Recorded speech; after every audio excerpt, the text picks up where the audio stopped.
Bonjour à tous, j'espère que vous allez excellemment bien. Bon, il fait un petit peu chaud, hein, on est en pleine période de canicule, mais le Tour de France continue avec l'étape numéro 17. Et on va faire le débrief de cette étape numéro 17. On partait du Pont du Gard pour aller à Gap, bien les endroits où il fait le moins chaud de France. Étape de 200 km, étape vallonnée, avec quand même un petit peu de dénivelé positif aujourd'hui. Et puis surtout, il y avait une petite montée dans le final avec le col de la Sentinelle, col de 3e catégorie. C'était à 10 bornes de l'arrivée le sommet. Malgré tout, la journée a été très tranquille pour le peloton. L'échappée est partie extrêmement tôt, une échappée nombreuse, 33 coureurs. Et on va pas dire que le peloton est tout fait pour la rattraper, hein. On a senti assez vite que l'objectif du peloton était de passer une journée assez tranquille avant les Alpes qui vont être très difficiles. Ça commencera avec l'étape entre Embrun et Valloire, dont vous aurez l'analyse du parcours demain matin. Une échappée de 33 coureurs, donc aller au bout, hein, pas de suspense. Attaque dans les 30 derniers kilomètres qui a cassé le groupe en deux. On avait à l'avant dans un premier temps Goujard, mais qui ensuite a lâché, puis Pierre-Luc Périchon, Van Avermaet, Trentin. Il y avait également Asgreen qui est revenu dans un second temps. On avait également Tom Scully de F Education First par exemple. Je ne vais pas tous les citer. Il y avait Tom Scoins également de Trek. Ensuite, à 15 bornes de l'arrivée, attaque de Matteo Trentin, donc à 2 km du début du pied du col de la Sentinelle. Et attaque surprenante, attaque un petit peu en facteur. Mais ça a surpris tout le monde et surtout personne n'a réagi à ce moment-là. Or, quand Trentin attaque dans ce genre d'étape, il faut tout de suite réagir. Il a fait la descente en tête, il s'est imposé assez facilement le coureur italien. Le français du jour, alors vous allez comprendre qu'on va faire assez vite vu la chaleur, voilà, parce qu'il fait vraiment très chaud et que c'est pas l'étape la plus importante et que sinon l'ordinateur va cramer vu les températures. Alors on va commencer avec Pierre-Luc Périchon comme français du jour. Pourquoi? J'aurais pu mettre Alaphilippe comme les jours à venir, mais là aujourd'hui Pierre-Luc Périchon il a fait une belle étape, le coureur de la Cofidis. Déjà dans l'échappée il faut sentir le bon coup, la Cofidis qui avait mis 4 hommes dans cette échappée. Malgré tout c'est un petit peu une déception pour la Cofidis, c'est que quand il y a la première banderie qui part, eh bien il n'y a qu'un seul coureur qui arrive à suivre, c'est Pierre-Luc Périchon qui n'a pas suivi tout de suite, hein, qui arrive dans un second temps quand l'échappée pète à 30 km de l'arrivée. Vers 16-15 km de l'arrivée, il est mal placé dans le groupe de 10 coureurs. Ce qui fait que quand Trentin part, il ne peut pas le suivre dans un premier temps et puis ensuite il part dans un deuxième temps. Avant le col de la Sentinelle, il fait une belle montée du col de la Sentinelle, mais Asgreen arrive ensuite derrière et donc il se retrouve ramassé par Asgreen. Asgreen le lâche, puis il se fait reprendre par le groupe avec Tom Skunch, avec Gorka Izagirre. Et il va finir à une belle 8e place pour Pierre-Luc Périchon, mais voilà, je voulais de temps en temps mettre en avant un bon coureur, un attaquant qui a passé une belle étape. Dommage le placement. Encore une fois, avant le col de la Sentinelle, s'il était un peu plus devant, il aurait peut-être pu suivre Matteo Trentin et surtout Matteo Trentin ne serait peut-être pas parti aussi facilement. Attaque de Marlou! Les coureurs au top, on va aller vite. Matteo Trentin, vous l'avez bien compris, en très grande forme sur ce Tour de France, très grande forme de toute façon de la Michelton Scott, hein. 4e victoire d'étape pour cette équipe. Alors certes, pour le classement général, c'est râpé malgré tout. 2 victoires pour Simon Yates, une donc pour Trentin, une autre pour Daryl Impey. On l'avait vu en très grande forme à la Hourquette dans 6 ans quand Simon Yates avait décidé de sortir dans cette étape dans les Pyrénées. Où il aurait pu s'imposer, hein, la Hourquette dans 6 ans, mais Simon Yates, son équipier, en avait décidé autrement.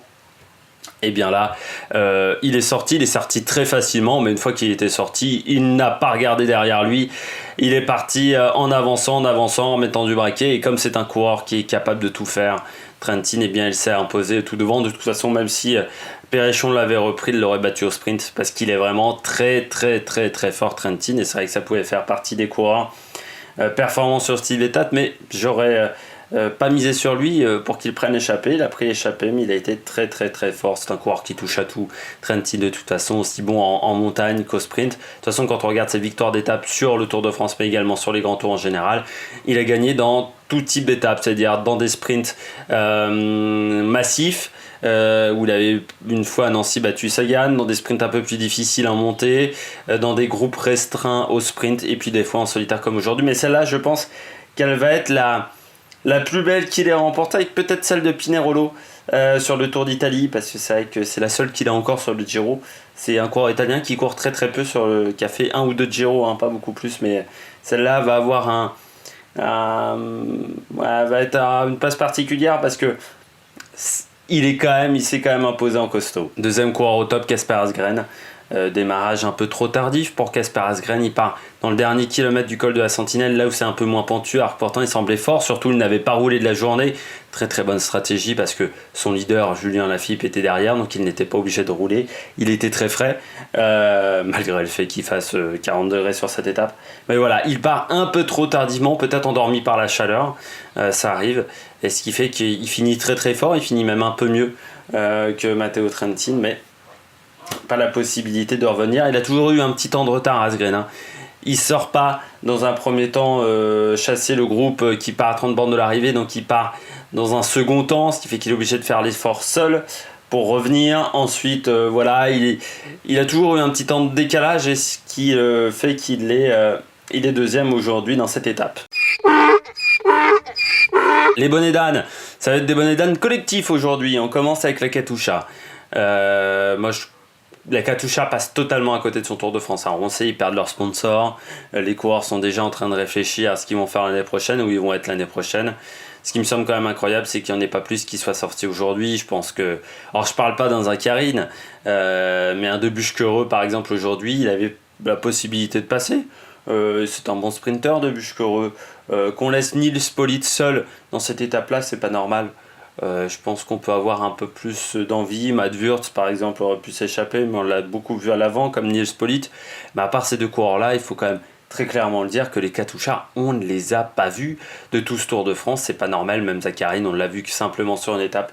Donc voilà, une déception pour cette équipe, et c'est vrai que ça donne pas une belle image de ce sponsor qui a pourtant une très belle équipe il y a quelques années, avec par exemple Joachim Rodriguez, ou encore les belles performances également de Zakharine sur le Tour d'Italie. Eh bien, ce n'est pas rendre hommage à la formation, le tour qu'ils ont réalisé cette année. Deuxième bonnet d'âne, une équipe également qui passe un peu inaperçue sur ce Tour de France, c'est UAE Team Emirates. Passe inaperçu parce que Dan Martin a raté la course, parce que Christophe n'a pas réussi n'a pris qu'une 4e place, n'a pas réussi à faire des très très beaux sprints. Là aujourd'hui ils avaient 4 coureurs, dont Henao et Rui Costa qui s'était déjà imposé à Gap sur un parcours similaire. C'était pas le même parcours, c'était pas la même dernière montée, c'était un parcours, il y avait déjà une montée dans le final. Henao, c'est quand même un coureur qui a gagné Paris-Nice.